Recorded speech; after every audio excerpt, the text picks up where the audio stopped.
कुछ दशक पहले तक भारत की अर्थव्यवस्था का एक बड़ा हिस्सा उन हाथों पर टिका था जिनकी मेहनत दिखाई तो देती थी, लेकिन गिनी नहीं जाती थी।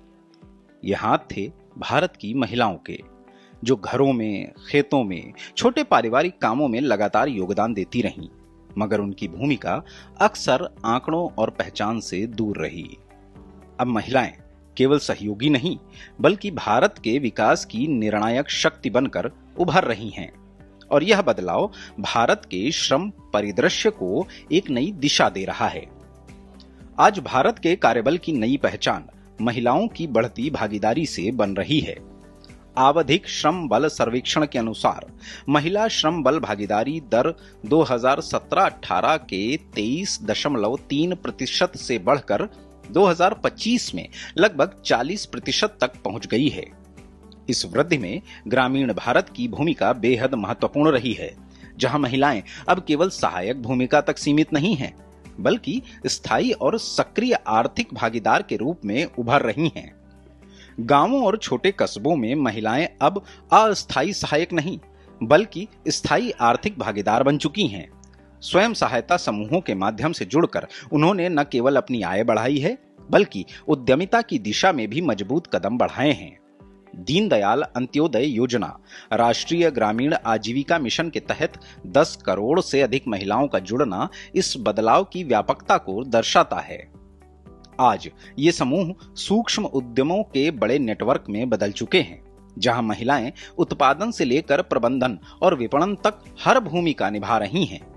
महिला सशक्तिकरण को नई ऊंचाई देने में लखपति दीदी जैसी योजनाएं भी महत्वपूर्ण साबित हो रही हैं।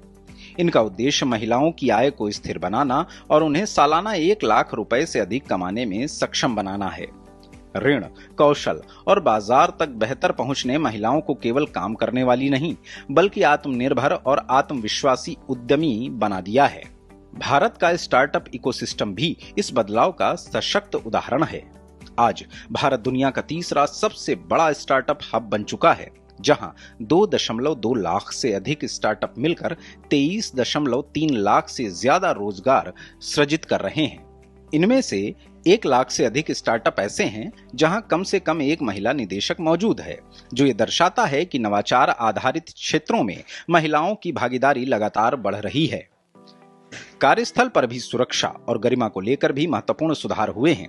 29 श्रम कानूनों को 4 संहिताओं में समेकित करने से न केवल प्रक्रियाएं सरल हुई हैं, बल्कि महिलाओं के लिए सुरक्षित और संरक्षित कार्य वातावरण भी सुनिश्चित हुआ है। सामाजिक सुरक्षा और औपचारिकीकरण में भी उल्लेखनीय प्रगति हुई है। ई श्रम पोर्टल पर करोड़ों असंगठित श्रमिकों का पंजीकरण और सामाजिक सुरक्षा कवरेज का तेजी से बढ़ना यह सुनिश्चित कर रहा है कि महिलाओं को उनके अधिकार और लाभ समय पर मिल सकें। साथ ही कर्मचारी राज्य बीमा जैसी योजनाओं के विस्तार से स्वास्थ्य सेवाएं भी अधिक सुलभ और मजबूत हुई हैं। इसके साथ ही महिलाओं का नेतृत्व और प्रतिनिधित्व भी लगातार बढ़ रहा है।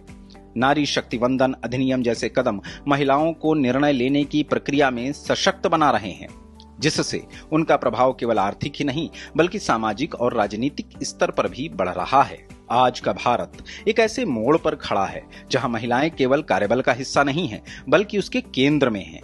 उनकी मेहनत, उनका साहस और उनका नेतृत्व भारत के समावेशी और टिकाऊ विकास की दिशा तय कर रहा है। यह बदलाव सिर्फ आंकड़ों में नहीं, बल्कि हर उस कहानी में दिखता है जहां एक महिला अपने सपनों को साकार कर रही है और साथ ही एक नए भारत का निर्माण भी कर रही है।